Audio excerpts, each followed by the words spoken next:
You're listening to an Airwave Media Podcast. Hi, everyone. This is Scott. If you want to learn about the world's oldest civilizations, find out how they were rediscovered, follow the story of Mark Antony and Cleopatra's descendants over 10 generations, or take a deep dive into the Iron Age or the Hellenistic era, then check out the Ancient World podcast. Available on all podcasting platforms, or go to ancientworldpodcast.com. That's the Ancient World Podcast.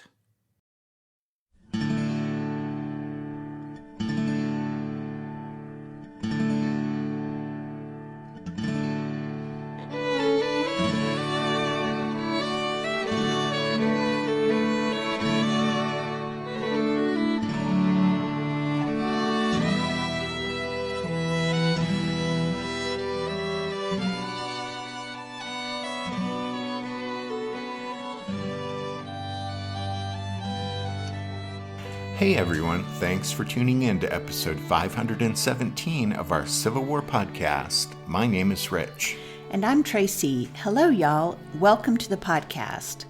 As y'all will recall, with the last episode, we did something of a reset and backtracked a bit so that by the end of the show, we'd set the stage for the fight at Kolb's farm on June 22nd, 1864.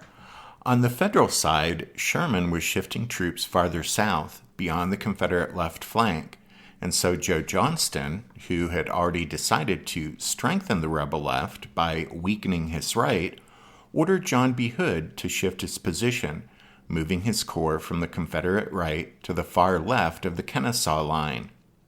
Hood began to move on the night of June 21st and was in position on the following afternoon. 33-year-old John Bell Hood was a veteran of some of the Civil War's most ferocious battles. He led a brigade in the Peninsula Campaign, gaining a reputation as a fearsome fighter. At Antietam, he led a division into the Bloody Cornfield, tearing apart Federal units while suffering devastating losses. At Gettysburg, Hood's division began Longstreet's assault on the Union left flank on the afternoon of July 2nd. Kicking off what Old Pete referred to as, quote, 3 hours of the best fighting done by any soldiers on any battlefield, end quote.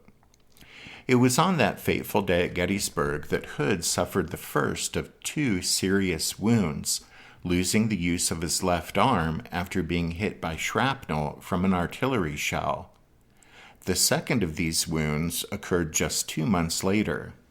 Barely recovered from his Gettysburg injury, Hood joined the rest of Longstreet's command when it was sent south to Georgia to assist Braxton Bragg's Army of Tennessee. Longstreet's troops arrived just in time for the Battle of Chickamauga. On September 20th, 1863, the second day of the battle, a bullet shattered Hood's right femur, forcing surgeons to amputate his leg just below the hip. And so the John B. Hood who took position on the southern end of the Confederate Kennesaw line on June 22, 1864, was no doubt a different man, missing his right leg and the use of his left arm. But his injuries hadn't dampened his fighting spirit. Joe Johnston had intended Hood's mission to be defensive in nature, but John B. Hood, who was frustrated that missed opportunities earlier in the campaign had denied him a chance for glory, approached this new assignment with as aggressive an attitude as ever displayed by a Confederate Corps commander.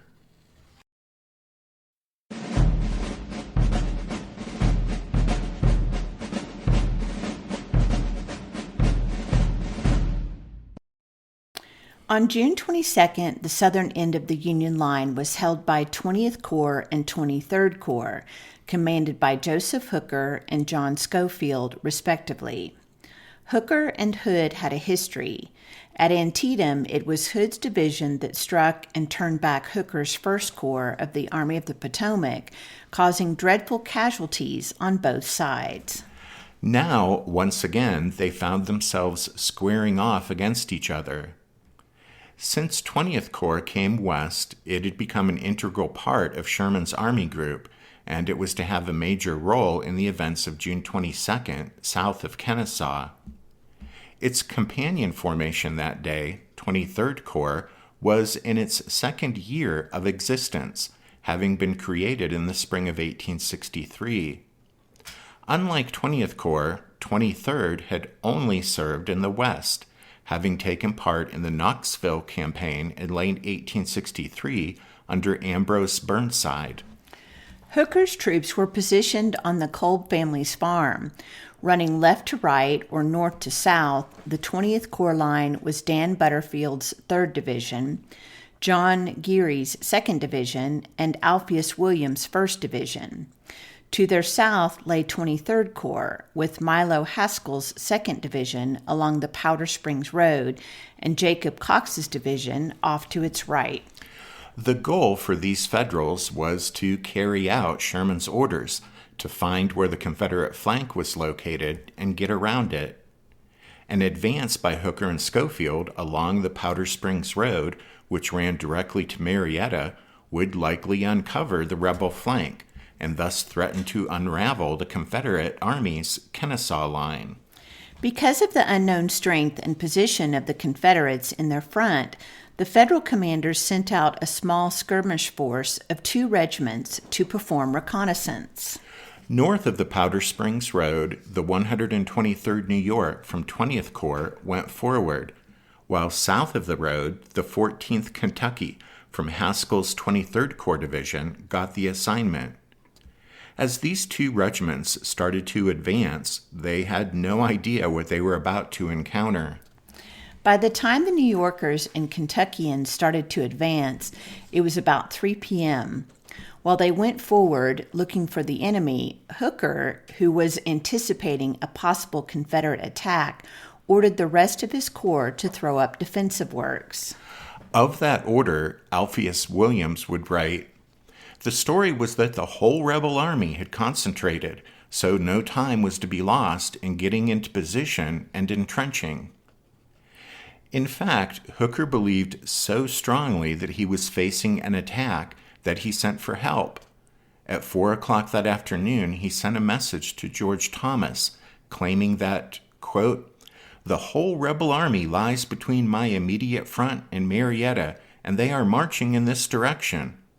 My line is too long to make an obstinate defense." George Thomas, in turn, sent a message to Sherman, indicating that a major Confederate assault was about to be launched against the southern end of the Union line. Thomas also encouraged Hooker about the strength of his position, noting that Oliver Otis Howard's command could be shifted south the following morning if necessary, but in the meantime, Hooker would have to make do with only Schofield to his right for support. While Hooker was preparing for battle, John B. Hood was doing the same. Hood's corps was arrayed with 2 divisions up front and 1 behind in reserve. His front line consisted of Carter Stevenson's division on the left and Thomas Hindman's on the right. After completing his move to the Confederate left, Hood had made preparations to move forward.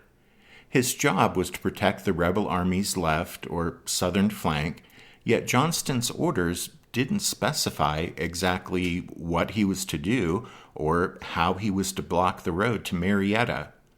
So, as historian Earl J. Hess has noted, Hood apparently believed that, quote, "the best defense was a quick offense."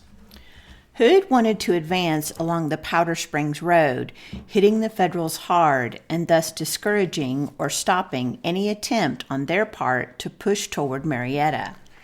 However, because his force wasn't ready until mid-afternoon, roughly the same time Hooker and Schofield were pushing forward the 123rd New York and 14th Kentucky, Hood didn't take time to scout the enemy position or examine the terrain he was about to attack. Hood seems to have believed the advance of the 2 Union regiments was the start of a large enemy attack, and he was determined to foil the Yankees' plans by taking the fight to them. So around 5 p.m., Carter Stevenson's division began moving forward.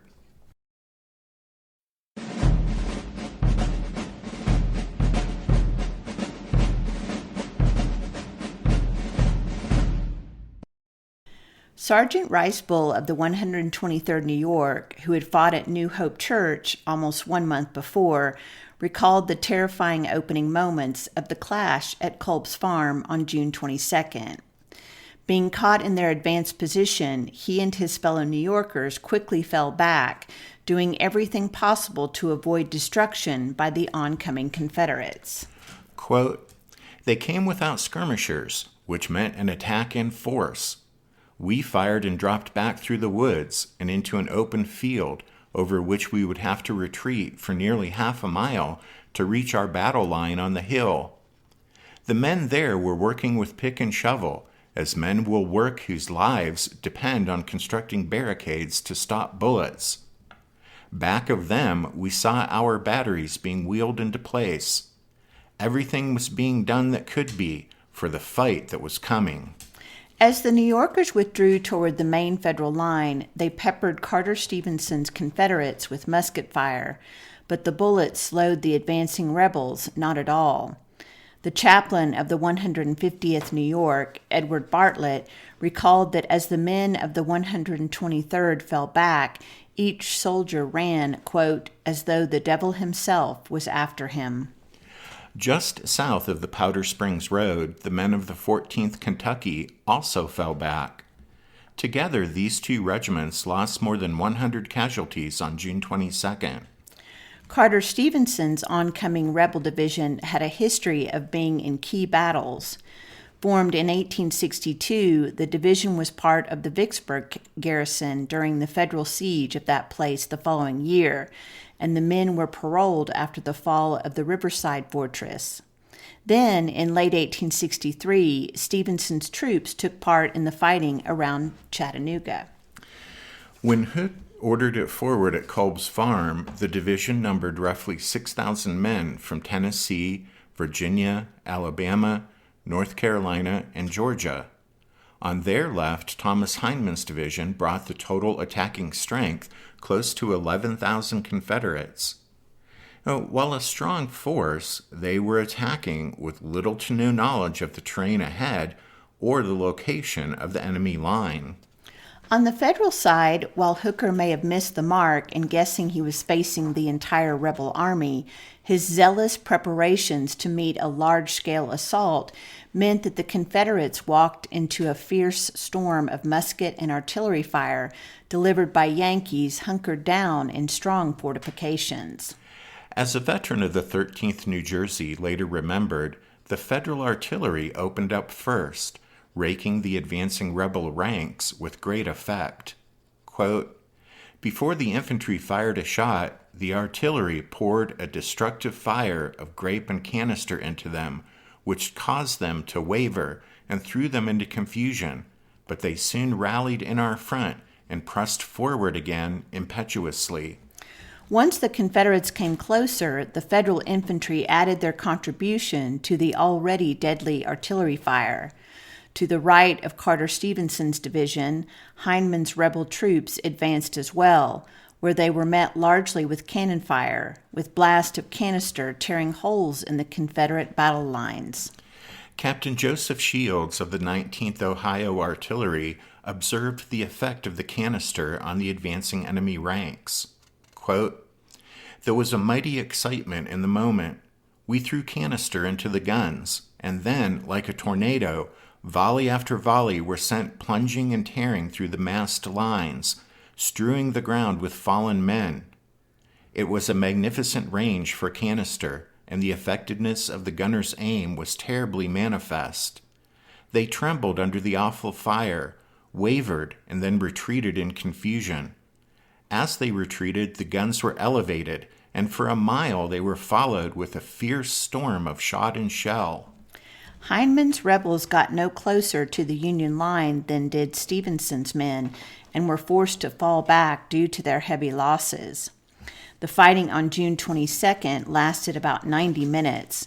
From 5 p.m., when the attack began, to about 6:30, more than 1,000 Confederates fell, compared to just a few hundred Federals.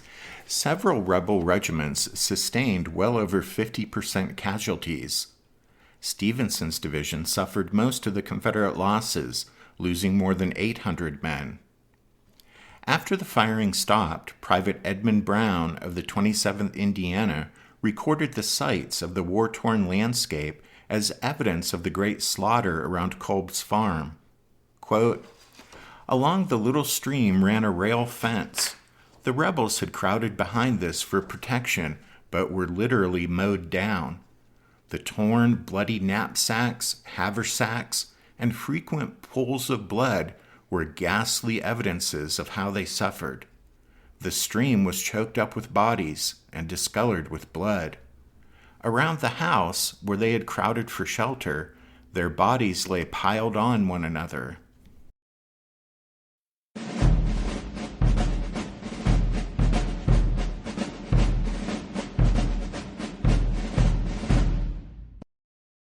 Hi there, it's Leo Laporte. Every week on our Tech News Roundtable, This Week in Tech, I bring together some of the smartest journalists and tech experts to make sense of the stories that actually matter to you.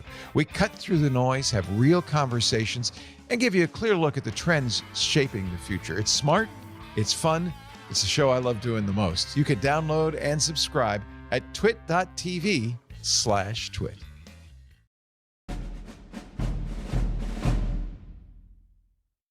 Writing a letter home a few weeks after the fight at Kolb's farm, Alpheus Williams declared, "Altogether, I have never had an engagement in which success was won so completely and with so little sacrifice of life." For the Federals, Kolb's farm had indeed been a relatively easy fight. Sherman had learned of the fighting through dispatches and the sounds of battle emanating from the southern end of the Union line. At 9:30 that evening, Sherman received a message from Hooker in which Fighting Joe again wildly overestimated the number of Confederates he and Schofield were facing. Quote, "We have repulsed 2 heavy attacks and feel confident, our only apprehension being from our extreme right flank. 3 entire corps are in front of us." One can almost see Sherman shaking his head and rolling his eyes as he responded, quote, "There cannot be 3 corps in your front. Johnston has but 3 corps, and I know from personal inspection that a full proportion is now and has been all day on his right and center." Oh, Sherman also received a separate report from Schofield on the evening of the 22nd, informing him that, quote, "The fighting has been very heavy during most of the afternoon and has been decidedly in our advantage." Schofield also noted that it was Hood's corps, not the entire Confederate Army, that had attacked, and that 23rd Corps and 20th Corps had suffered much smaller losses than the rebels. That same evening, Sherman sent a message to George Thomas that shows he was clearly growing frustrated with the stalemate around Kennesaw. He had hoped to force the issue by using Hooker and Schofield to extend the Federal right and threaten the Confederate left flank, but Johnston, shifting Hood's corps to the south, effectively countered that move. Across the lines, little was said by the Confederates of the lopsided defeat at Kolb's farm. Hood was largely silent about it, mentioning nothing of the fight in his memoirs. On June 24th, Joe Johnston sent word of the clash to Richmond, incorrectly stating that Hood had been attacked but drove back the Yankees, even managing to seize some of the enemy's breastworks. The Confederates who made the assault had a much different understanding of what had occurred at Kolb's farm. In his official report, Carter Stevenson noted the many difficulties that his troops faced that day. Quote, "The nature of the ground over which we passed was most unfavorable to such a movement." And of the decision to break off the attack and fall back, Stevenson wrote that, quote, "Although the men were in good spirits and perfectly willing to make the attempt, it was not deemed practicable to carry the works by assault." Brigadier General Arthur Manigault thought Hood's decision to attack at Kolb's farm was a reckless blunder. The brigade commander later stated his opinion that the clash was clear evidence Hood, quote, "was totally unfit for the command of a corps." Because of Hood's silence about the fight at Kolb's farm, it's difficult to understand exactly why he decided to make the attack. What is known is that John B. Hood was an aggressive commander who had been frustrated by missed opportunities earlier in the campaign. Depending on which side of the debate one wants to land, his decision to launch a 2-division assault on June 22nd in response to the advance of 2 regiments of Union skirmishers can either be viewed as an irrational overreaction or a perfectly reasonable attempt to use a strong offensive move to defend the Confederate Army's left flank.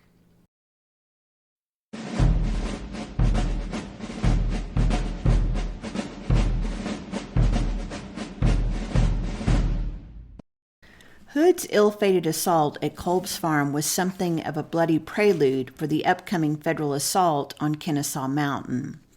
It demonstrated the futility of attacking headlong into prepared defensive positions. The disproportionately high Confederate losses were a grim reminder that reckless aggression had a high price.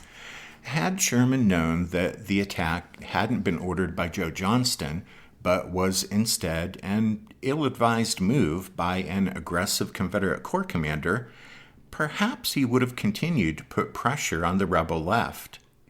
Well, certainly not all 3 rebel corps were opposite the Federal right, but on the evening of June 23rd, Schofield reported to Sherman that while his troops were attempting to find a weakness on the Confederate flank, they were only finding entrenched rebels. Schofield added that the enemy line, quote, extends much beyond the point to which my line would reach if deployed with its left along the Powder Springs Road.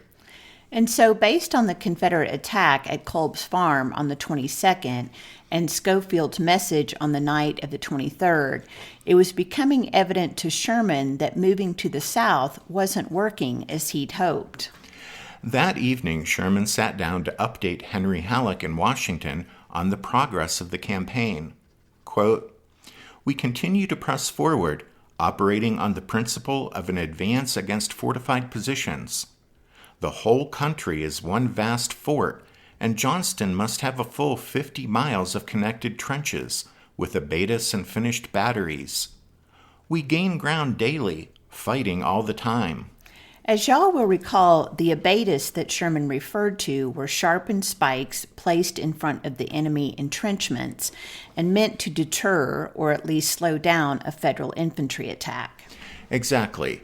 Well, in any case, Sherman went on to provide Halleck with a summary of the action of the previous days, including a brief description of the fighting at Kolb's farm.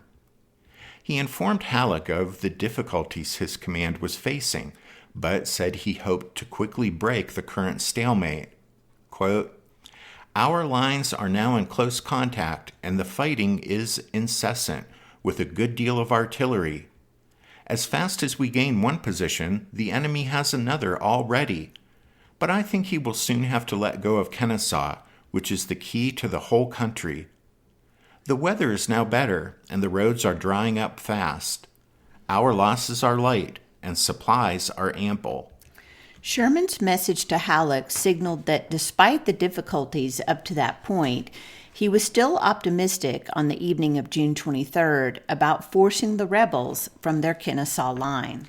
In fact, although pushing south with Hooker and Schofield hadn't produced the desired results, by the time Sherman's dispatch was received in Washington on the afternoon of June 24th, the situation at Kennesaw had already changed dramatically because William Tecumseh Sherman had decided to order an attack.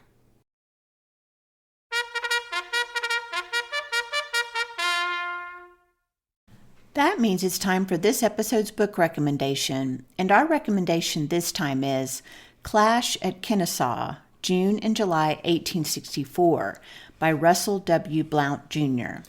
You can find a list of all of our book recommendations if you head over to the podcast website, which is www.civilwarpodcast.org.